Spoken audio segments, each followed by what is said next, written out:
The first question is in two folds. If I can refer to them, are the provisions of Chapter 11 and of Part D of Chapter 12 of the Constitution of the Republic of Fiji binding on the people of Fiji? Yeah. That particular question, if it was stopped there, yes, it would. The simple answer to that is yes. Well, but say the court says it doesn't recognise that as part of a new legal order that conforms acceptably to the rule of law and democratic values. Yes. So isn't that a question of application? I mean, if the court disapplies that procedure, then that is a question of application. The application first would be to interpret a particular section. If the I'm court sorry, I missed that. Yeah. So the first step would be to interpret a particular section. If the court goes and says, yes, this applies, and how it applies, that's the question that this court should answer. And but why can't it say it doesn't apply at all? Isn't that a question of application? It is not, my lord. It does apply because it's the Constitution. Okay. We are going round in circles on yes, this thing. It's a recognized law. It was passed. It was accepted. And why I say is this. The Constitution was introduced by a bill. It was the Decree 24 of 2013. Mr. Singh, don't worry about that yes. Decree. If you look back at this reference material you referred to, yes. Those two words are in the alternative. Yes. Okay? So don't try and read them together, yes. which is what you're trying to do now. It's either an interpretation or an application. Yes. And it doesn't, listen to this, yes. it doesn't necessarily read to mean that the application necessarily means the interpretation. Because they are in the alternative, aren't they? Yes. Indeed, my lord. It says, it uses the word or in it, yes.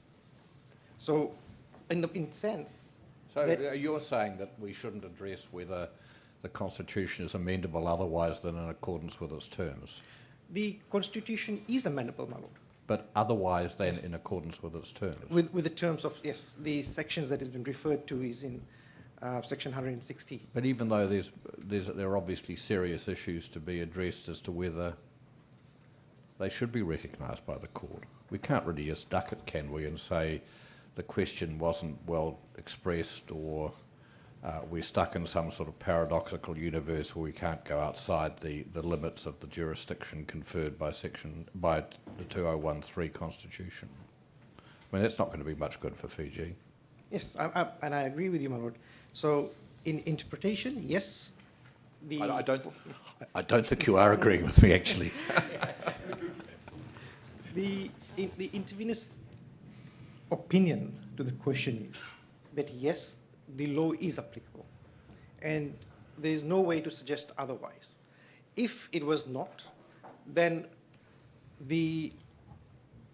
that was a question that should have been raised or filed a separate application, as the court, as your Lordship Matetonga had previously asked one of the counsels, is is there any other way that these questions could be asked or answered?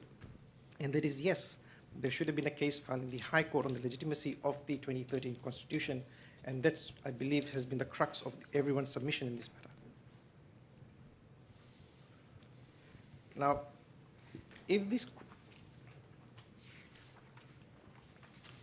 if I can refer to point 4 of the submissions, my lord, the central to both submissions that the parties that we have submitted, section 159 and 60, are procedural and substantively and self-entrenched. We agree that yes, it is self-entrenched. Section 1592, 159.2 explicitly prohibits any amendment that would repeal, infringe, or diminish Chapter 11, Chapter 10, or Part D of Chapter 12. These clauses are absolute, meaning that neither the Parliament nor referendum can amend these provisions. Even though they are procedural in nature? Yes. So, I'm sorry, couldn't get your question, my lord. Even though both 1592 and 160 yes. are manner and form provisions. Do you agree? Is a matter of reform? Manner and form provisions.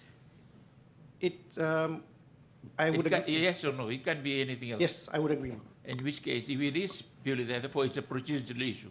Don't try and make it a doctrinal issue when it isn't. Yes. Carry on. The strict dual threshold of 3/4 of the Parliament plus 3/4 of the registered voters in a referendum reflects is a deliberate design, would agree to protect the Fiji's constitutional order from opportunistic and destabilizing changes. Comparative jurisprudence supports this is in Germany, the eternity clause. The South Africa's, in the case of fundamental entrenchment, all highlight the legitimacy of unamendable constitutional norms. So there are provisions in other jurisdictions where some part of the constitutions are unamendable. And some of these goes towards the Bill of Rights itself.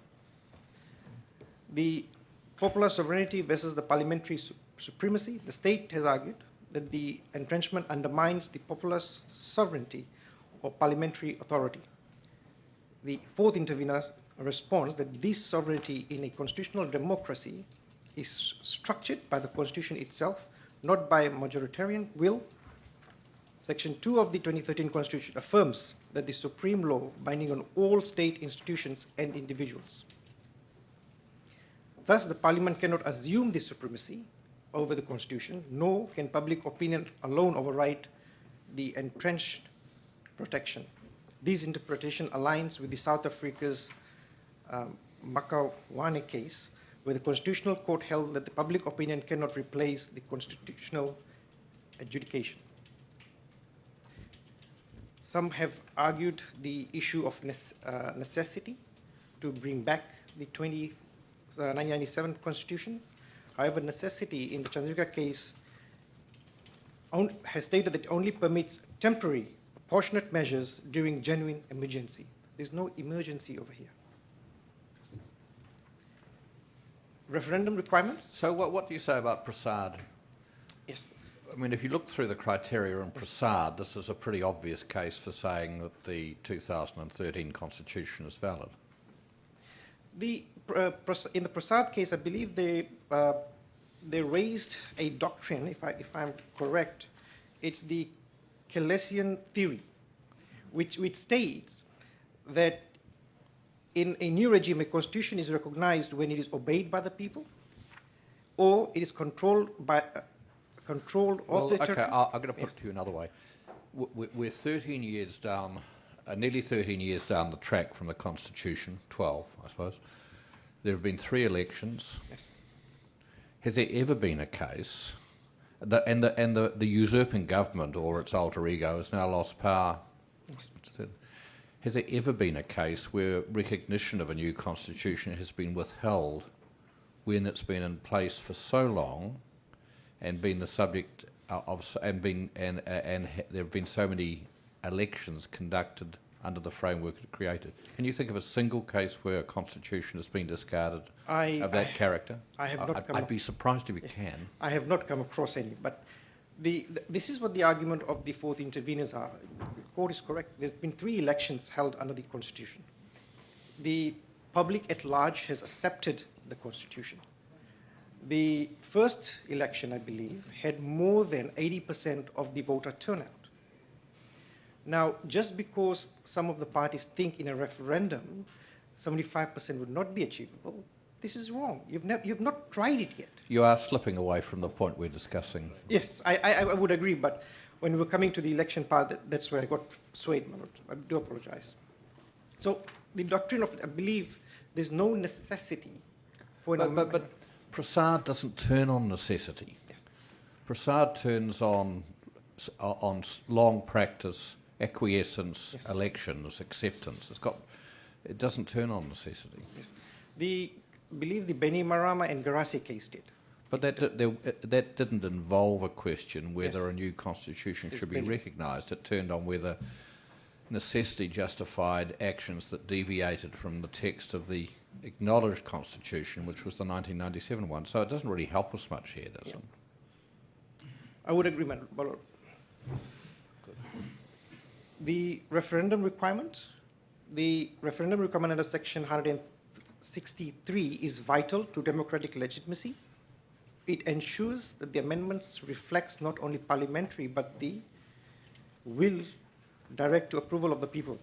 Arguments that voter thresholds are impractical ignore Fiji's historically high voter turnouts and alternative solutions such as compulsory voting. If I can answer one of the questions I believe Justice Arnold asked. is that there's nothing in the Electoral Act in relation to how referendums are to be conducted. And yes, this is one of the questions or the opinion this court can give as to how referendums are to be held. It's not necessary for a referendum to be held by way of an election, or you have a particular a base where people come and vote. You can go door to door, house to house, when you're having census taken. So it's not necessary to call for votings. You can go to house and house, check who's registered for vote, and get their votes there and then, either electronically or manually. Where did the 2013 base their referendum on? The 2013, when the Constitution was placed, there was no referendums, no. My lord. Yeah, the reason I said that because you might have heard earlier that when Guy's report came, yes, it was without a referendum, and then all of a sudden, overnight it became a referendum. Yes, indeed. It was 2/3, and overnight it became 3/4. Yes. some magical things are happening. Yes. Then we would have to diverge into the makers of the No. This goes to the issue of democracy you raised earlier. Yes. Don't try and sidetrack it. It goes to the issue of democracy. Yes. And it's a serious issue. And it's also an issue that goes to turns on the issue of legality in the way you're arguing it. Yes. So if you're going to make a submission, make sure you can back it up in terms of what actually happened. No, I agree, my lord. In 2013, there was no referendums held. I Yeah, but believe we've never had the history yes, of referendum. Yes, indeed. Right from 1970, we never had it. Yes. And it's not because we didn't consider it. It was considered. But people who know better than us said it's not for us, including the Askai Commission. Well, my lord, I cannot answer as to why they required a referendum. No. But it is so that it is detailed in our Constitution that a referendum is needed. And to answer the questions, the 5 questions, my lord. Yes, the first question, they are self-entrenched, binding on the Parliament and the people in the courts. And we believe that this is so to preserve the constitutional supremacy.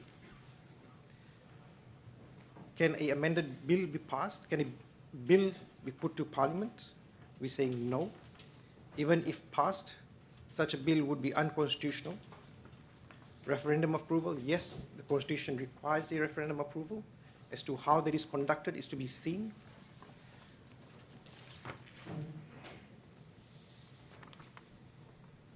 And to answer the question, is the 1997 Constitution still valid? We're saying no, it is not valid. Why? Because 3 elections has been held. It has been accepted. And further, one of our arguments is, and we did not touch this in our submissions, and we did so in our oral submissions, is that the caretaker government or the interim government introduced the Constitution of Republic of Fiji Promulgation Decree 2013. That was Decree number 24 of 13. This decree introduced our Constitution, which came into effect on 7th September 2013. On 12th July 2016, Act number 31 of 2016 was passed, whereby under Section 107B, 1 and 2, all decrees and promulgation became acts. This was passed in the Parliament, recognizing the Constitution of Republic of Fiji Promulgation Act, which entailed the Constitution in it. That is our brief oral submissions, my lord.